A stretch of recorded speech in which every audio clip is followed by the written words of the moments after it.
வணக்கம். கமலாலி தொலைக்காட்சி செய்திகள் வாசிப்பவர் கமலா ஜெகதீஸ்வரன். முதலில் தலைப்புச் செய்திகள். நிலையத்திற்குள் நுழையும் மர்ம கும்பல். அனுர அரசுக்கு ஏற்பட்டுள்ள ஆபத்து. பதவி விலகினார் பங்களாதேஷ் ஜனாதிபதி ஷஹாபுதீன். தமிழகத்திற்குள் அத்துமீறி நுழைந்த இளைஞர் 2 கைது. பொது நூலகத்தை தீக்கிரையாக்கியவர்கள் மக்கள் நலன் பற்றி பேசுகின்றனர். அமைச்சர் சந்திரசேகரன் குற்றச்சாட்டு. தமிழர்களுக்கு நீதி கோரி லண்டனில் போராட்டம்.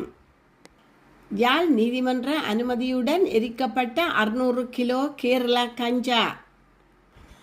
அமெரிக்கா வர்த்தக போர் தொடர்பில் கனடிய பிரதமர்.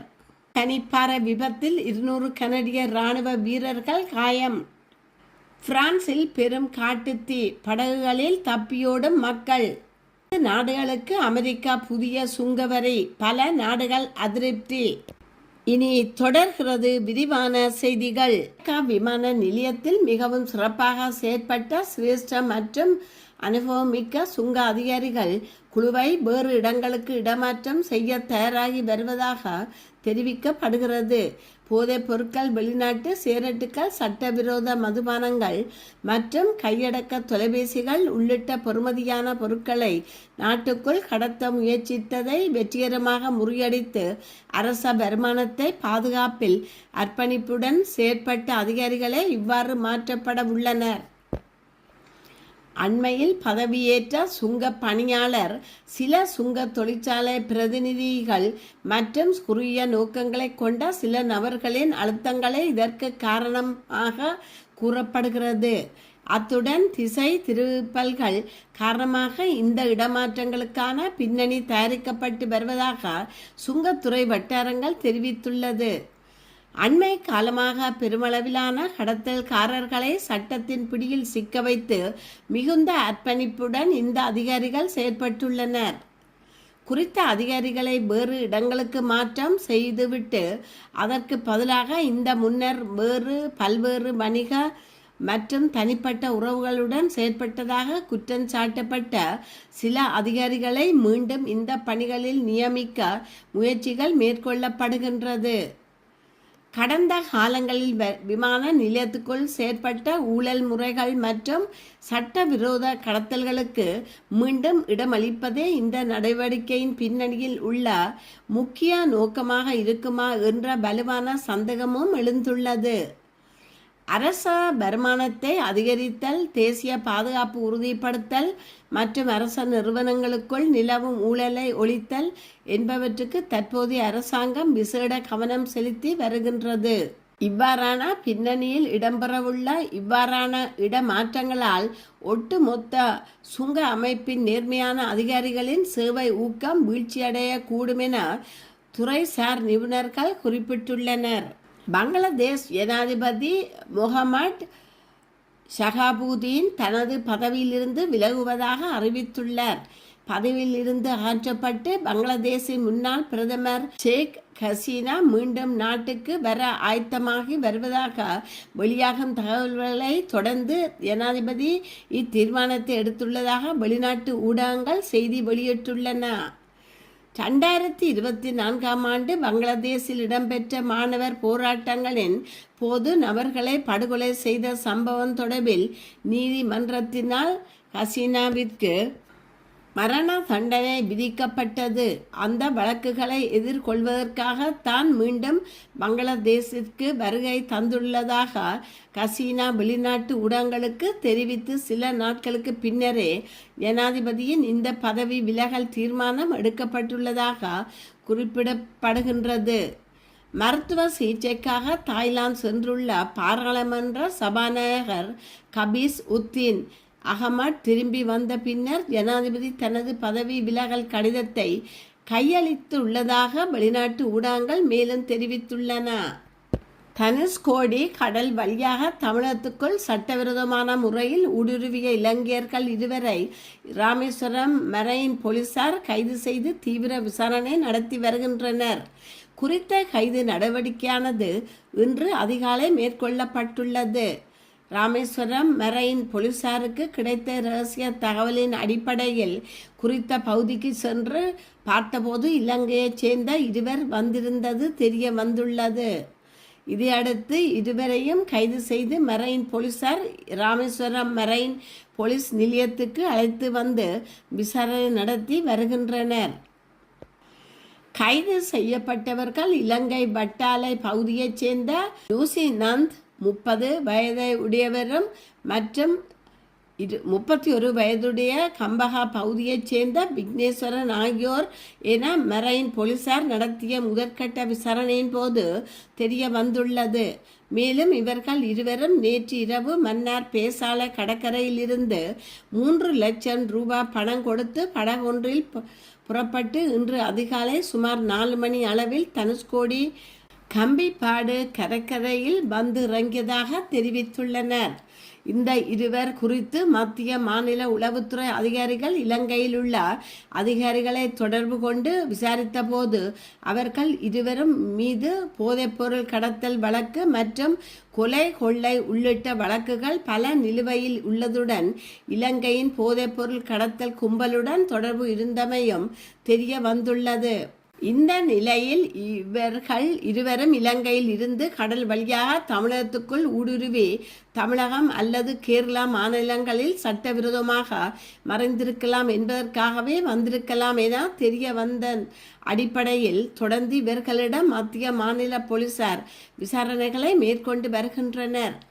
சட்டவிரோதமாக தமிழகத்துக்குள் நுழைந்ததன் அடிப்படையில் இவர்கள் மீது வழக்கு பதிவு செய்துள்ளதுடன் இவர்கள் மீது போதைப்பொருள் கடத்தல் மற்றும் பல்வேறு வழக்குகள் இலங்கை நிலுவையில் உள்ளதால் இவர்களை மீண்டும் இலங்கைக்கு அனுப்ப உயர் அதிகாரியிடம் ஆலோசனை நடத்தப்பட்டு வருகிறது. 1983 ஜூலை கலவரத்தில் மலையக மக்களையும் ஐக்கிய தேசிய கட்சியினரே நாசமாக்கினார்கள். தமிழர்களின் இதயமாக கருதப்படும் யாழ் பொது நூலகத்தை தீக்கிரையாக்கிய பாவிகளே தற்போது மக்கள் நலன் பற்றி பேசுகின்றனர் என்று கடற்தொழில் நீரியல் மற்றும் கடல் வளங்கள் அமைச்சர் ராமலிங்கம் சந்திரசேகர் தெரிவித்தார். கருப்பு ஜூலை கலவரம் தொடர்பில் நாடாளுமன்றத்தில் நடைபெற்ற சபை ஒத்துழைப்பு வேளை பிரேரணை மீது விவாதத்தில் உரையாற்றுகையிலேயே அவர் இவ்வாறு குறிப்பிட்டுள்ளார். அமைச்சர் ராமலிங்கம் சந்திரசேகர் அங்கு மேலும் உரையாற்றுகையில் 1983 ஆண்டில் நுவரெலியாவை எரித்து சாம்பலாக்கியது யார்? ஐக்கிய தேசிய கட்சியினரே எமது மக்களை நாசமாக்கினார்கள். பதுளையில் தமிழர்களின் கட்சிகளுக்கு முன்னால் இராணுவத்தினர் கோடு போட்டனர். அதன் பின்னரே வந்த ஐதேகா காடையர்கள் கடைகளை எரித்து நாசமாக்கினார்கள். பச்சிளம் குழந்தைகளை கூட இந்த பாவிகள் தீயிலிட்டு கொளுத்தினார்கள். தோட்ட தொழிலாளர்களை சீரழித்தவர்களும் ஐக்கிய தேசிய கட்சியினர்தான். அவர்கள் அவசரமாக சட்டத்தையும் கொடூரமான பயங்கரவாத தடை சட்டத்தையும் கொண்டு வந்தார்கள். 1981 ஆண்டு மாவட்ட அபிவிருத்தி சபை தேர்தலில் மோசடி செய்தனர். எங்களின் நிதியமாக கருதப்படும் யாழ் பொது நூலகத்தை எரித்து சாம்பலாக்கியவர்களும் அவர்களே. அக்காலத்தில் சர்வஜன வாக்கெடுப்பு நடத்தப்பட்டது. அதில் வடக்கு மக்களின் விருப்பம் பிரதிபலிக்கவில்லை. அதற்கு எதிராக எமது தலைவர் ரோஹண விஜயவீரா வழக்கு தாக்கல் செய்தார். அந்த வழக்கில் வெற்றி பெற்றிருந்தால் ஜனநாயக ரீதியில் தேர்தலை நடத்த வேண்டிய நிலை ஏற்பட்டிருக்கும். ஆனால் எமது கட்சி தடை செய்தார்கள். தேர்தல் நடத்தப்பட்டு எமது கட்சியைச் சேர்ந்த உறுப்பினர்கள் நாடாளுமன்றத்திற்கு வந்திருந்தால் ஜேஆரின் அடக்குமுறைகளை எதிர்பார்த்திருப்பார்கள். கருப்பு ஜூலை போன்று கொடூரமான சம்பவமும் நடந்திருக்காது என தெரிவித்துள்ளார். ஊர்காவத்துறை போலீஸ் பிரிவுக்குட்பட்ட சுருவில் மெலிஞ்சிமுனை மயானத்துக்கு அண்மையில் இன்றைய தினம் 600 கிலோ எடையுள்ள கேரளா கஞ்சாவானது எரித்தளிக்கப்பட்டுள்ளது. கடந்த காலங்களில் கடல் மார்க்கமாக கொண்டு வரப்பட்ட கஞ்சா பொதிகள் வெவ்வேறு திகதிகளில் கைப்பற்றப்பட்ட நிலையில் அது குறித்து ஊர்காவத்துறை நீதிமன்றத்தில் வழக்கு நடைபெற்று வந்தது. அந்த வழக்கு நிறைவடைந்த நிலையில் குறித்த கஞ்சா பொதிகள் இன்றைய தினம் எரிக்கப்பட்டன. இதன்போது நீதிமன்ற உத்தியோகத்தர்கள், போதை தடுப்பு போலீசார் கொழும்பில் இருந்து வந்து அதிகாரிகள் மற்றும் பொது சுகாதார பரிசோதகர்கள் முன்னிலையில் இந்த கஞ்சா பொதிகள் எரிக்கப்பட்டன. அமெரிக்காவுடனான வர்த்தக போர் விவகாரத்தில் எல்லா வாய்ப்புகளும் மேசையில் உள்ளதாக கனடா பிரதமர் மார்க் கார்னி தெரிவித்துள்ளார். நாட்டின் குடும்பங்கள், தொழிலாளர்கள் மற்றும் வணிகங்களை பாதுகாக்க கனடா என்ன செய்ய வேண்டுமென அதை செய்யும் என உறுதியளித்துள்ளார். ஆர்லட்டபனில் வியாழக்கிழமை நடைபெற்ற மாகாண மற்றும் பிராந்திய முதல்வர்களின் வருடாந்த கூட்டத்தின் இறுதி நாளில் கலந்து கொண்ட பின்னர் ஊடகவியலாளர்களை சந்தித்த போதே அவர் இதனை தெரிவித்தார். அமெரிக்கா ஜனாதிபதி டொனால்ட் ட்ரம்ப் கனடிய பொருட்கள் மீது புதிய வரிகளை விதிப்பதாக அச்சுறுத்தி வரும் நிலையில் அடுத்த மாதம் புதிய வரிகள் அமுலுக்கு வரும் முன் ஒப்பந்தம் எட்டப்படாவிட்டால் அமெரிக்காவிற்கு எதிரான பதிலடி நடவடிக்கைகளை அவர் மறுக்கவில்லை. கனடா எவ்வாறு பதிலளிக்கிறது என்பதில் தெளிவாக இருப்போம். வரி தொடர்பான அனைத்து துறைகளையும் உள்ளடக்கிய ஒரு விரிவான ஒப்பந்தத்தை எட்டும் நேரத்தில் அமெரிக்காவுடனான பேச்சுவார்த்தைகளை நாங்கள் தீவிரப்படுத்தியுள்ளோம் என தெரிவித்துள்ளார். பழி வாங்கும் நடவடிக்கைகளை பொறுத்தவரையில் எங்களிடம் முழுமையான வாய்ப்புகள் உள்ளன. ஆனால் முன்கூட்டியே பதிலடி கொடுப்பது தற்போதைய சூழலில் எதிர்மறையான விளைவாயை தரும். மாகாண முதல்வர்கள் அனைவரும் இந்த விவகாரத்தில் ஒரே திசையிலும் ஒரே நோக்கத்திலும் தீவிரமான உறுதியுடனும் கைகோத்துள்ளனர் என குறிப்பிட்டுள்ளார். அமெரிக்காவின் 30 நாள் கெடு தொடர்பாக கேட்டபோது அது ஒரே நேரத்தில் அழுத்த காரணியாகவும் வாய்ப்பாகவும் உள்ளது என பிரதமர் குறிப்பிட்டுள்ளதுடன் நாட்டின் பொருளாதாரத்தை பலப்படுத்துவதும் வர்த்தக பேச்சுவார்த்தைகளில் ஒற்றுமையை பேணுவதுமே முக்கிய இலக்கு என குறிப்பிட்டுள்ளார். அமெரிக்காவின் தேசிய நலன்களுக்கு முன்னுரிமை அளிக்கும் வெளியுறவு கொள்கையை முன்னெடுத்து வருவதாக ஜனாதிபதி டொனால்ட் ட்ரம்ப் தெரிவித்துள்ளார். இதன் மூலம் சர்வதேச விவகாரங்களில் அமெரிக்காவின் பங்களிப்பு மற்றும் கூட்டணிகளை மீளாய்வு செய்யும் நடவடிக்கைகள் முன்னெடுக்கப்பட்டு வருவதாக வெளிநாட்டு ஊடகங்கள் செய்தி வெளியிட்டுள்ளன. ட்ரம்பின் கொள்கையின்படி அமெரிக்காவுக்கு நேரடியாக பயனளிக்கும் நடவடிக்கைகளுக்கே அதிக முக்கியத்துவம் வழங்கப்படுவதுடன் சர்வதேச ஒப்பந்தங்கள் மற்றும் பல்தரப்பு கூட்டணிகளில் அமெரிக்காவின் பங்களிப்பும் மறுபரிசீலனை செய்யப்படுகிறது. மேலும் வர்த்தக பாதுகாப்பு கொள்கைகளை வலுப்படுத்துவதன் மூலம் உள்நாட்டு உற்பத்தி, தொழில்துறை மற்றும் வேலைவாய்ப்புகளை பாதுகாப்பதே தனது நிர்வாகத்தின் முக்கிய நோக்கமாக இருப்பதாக ட்ரம்ப் வலியுறுத்தியுள்ளார். அதேவேளை பாரம்பரிய கூட்டணி நாடுகளான உறவுகளை விட அமெரிக்காவுக்கு நேரடியாக பலனளிக்கும் இருதரப்பு ஒப்பந்தங்களுக்கே அவர் முன்னுரிமை வழங்கி வருவதாக அரசியல் ஆய்வாளர்கள் குறிப்பிடுகின்றனர். எனினும் இந்த கொள்கை அமெரிக்காவின் உலகளாவிய செல்வாக்கையும் பல தசாப்தங்களாக உருவாக்கப்பட்ட சர்வதேச கூட்டணிகளையும் பாதிக்கக்கூடும் என விமர்சகர்கள் கருத்து வெளியிட்டுள்ளனர். இதற்கு பதிலளித்துள்ள ஜனாதிபதி ட்ரம்ப் தனது அணுகுமுறை அமெரிக்காவின் இறையாண்மையை, பொருளாதார வலிமை மற்றும் தேசிய பாதுகாப்பை மேலும் உறுதிப்படுத்தும் என வாதிட்டுள்ளார்.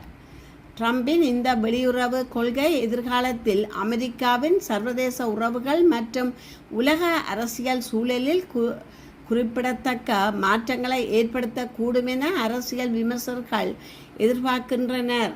மேற்கு பிரான்சில் உள்ள ஒரு தீபகத்தை காலி செய்ய அதிகாரிகள் பொதுமக்களுக்கு உத்தரவிட்டுள்ள நிலையில் மக்கள் படகுகளில் தப்பி ஓடுவதாக தெரிவிக்கப்படுகின்றது. இதனால் வெள்ளிக்கிழமை நூற்றுக்கணக்கான மக்கள் படகுகள் மூலம் அங்கிருந்து வெளியேறினர். போர்ட்டோ நகருக்கு மேற்கே பிரான்சின் அட்லாண்டிக் கடையோரம் அமைந்துள்ள கேப் பெரெட் தீபகத்தில் இருந்து இதுவரை 400க்கும் மேற்பட்டோர் படகுகள் மூலம் பாதுகாப்பாக அழைத்து செல்லப்பட்டுள்ளதாக நகர அதிகாரிகள் கூறியதை மேற்கோள் காட்டி AFP செய்தி வெளியிட்டுள்ளது. கோடை விடுமுறை காலம் நிலவும் வேளையில் பிரான்சில் பரவி வரும் பல காட்டுத்தீக்களில் ஒன்றாக அந்நாட்டின் புகழ்பெற்ற வைன் உற்பத்தி பகுதிகளில் ஒன்றின் அருகே கொழுந்துவிட்டு எரியும் இந்த தீ இதுவரை மன்ஹாட்டன் பகுதியைப் போல ஏறக்குறைய 1.5 மடங்கு பரப்பளவை அளித்துள்ளது. இந்நிலையில் காட்டுத்தீயை அழிக்க நீர் குண்டு வீச்சும் விமானங்களின் உதவியுடன் தீயணைப்பு வீரர்கள் தீவிரமாக போராடி வருகின்றனர். தென்மேற்கு அட்லாண்டிக் கடற்கரையில் உள்ள ஆயிரக்கணக்கான சுற்றுலா பயணிகளை முகாம்கள் மற்றும் விடுமுறை இல்லங்களில் இருந்து வெளியேறுமாறு பிரான்ஸ் அதிகாரிகள் உத்தரவிட்டுள்ளனர். இந்நிலையில் காட்டு தீயால் நெருக்கடி நிலை இன்னும் மிகவும் தீவிரமாக இருப்பதாக எச்சரித்துள்ளதாக ஜனாதிபதி இமானுவேல் மேக்ரன் உதவி கோருவதற்காக ஐரோப்பிய ஒன்றியத்தின் குடிமை பாதுகாப்பு வழிமுறையை பிரான்ஸ் செயல்படுத்தி உள்ளதாக தெரிவித்துள்ளார். இலங்கை உள்ளிட்ட 60 நாடுகளுக்கு அமெரிக்கா புதிய சுங்க வரிகளை விதித்துள்ளமை உலக நாடுகளுக்கு அதிர்ச்சியை ஏற்படுத்தியுள்ள நிலையில் ஜப்பான் மற்றும் ஆஸ்திரேலியா உள்ளிட்ட பல நாடுகள் அமெரிக்காவின் இந்த வரி விதிப்புக்கு கடும் அதிருப்தி தெரிவித்துள்ளன. ஜப்பானின் தலைமை அமைச்சரவை செயலாளர் அமெரிக்காவின் புதிய சுங்க வரி நடவடிக்கை குறித்து ஆழ்ந்த வருத்தம் தெரிவித்துள்ளதாக சர்வதேச ஊடகங்கள் செய்தி வெளியிட்டுள்ளன. அதேவேளை ஆஸ்திரேலியாவின் வர்த்தக அமைச்சர் தமது நாட்டுக்கு 12.5% சுங்கவரி விதிக்கப்பட்டிருப்பது முற்றிலும் நியாயமற்றது என விமர்சித்துள்ளார். 60 நாடுகளுக்கு புதிய சுங்க வரிகளை அமெரிக்கா அறிவித்துள்ள நிலையில் இலங்கை உட்பட 18 நாடுகளுக்கு 10% சுங்கவரி விதிக்கப்பட்டுள்ளதாக தெரிவிக்கப்பட்டுள்ளது. இலங்கையுடன் இணைந்து 10% சுங்கவரி விதிக்கப்பட்டுள்ள நாடுகளில் இந்தியா, பாகிஸ்தான், மலேசியா, கனடா மற்றும் அர்ஜென்டினா ஆகிய நாடுகளும் அடங்குகின்றன. அமெரிக்காவின் இந்த புதிய சுங்க வரிகள் தொடர்பாக பாதிக்கப்பட்ட நாடுகள் தொடர்ந்து தங்களது நிலைப்பாடுகளை வெளிப்படுத்தி வருகின்றன. இத்துடன் செய்திகள் நிறைவு பெறுகின்றன. மீண்டும் மற்றொரு செய்தியூடாக உங்களை சந்திக்கும் வரை வணக்கம் கூறி விடைபெறுபவர் கமலா ஜெகதீஸ்வரன். நன்றி.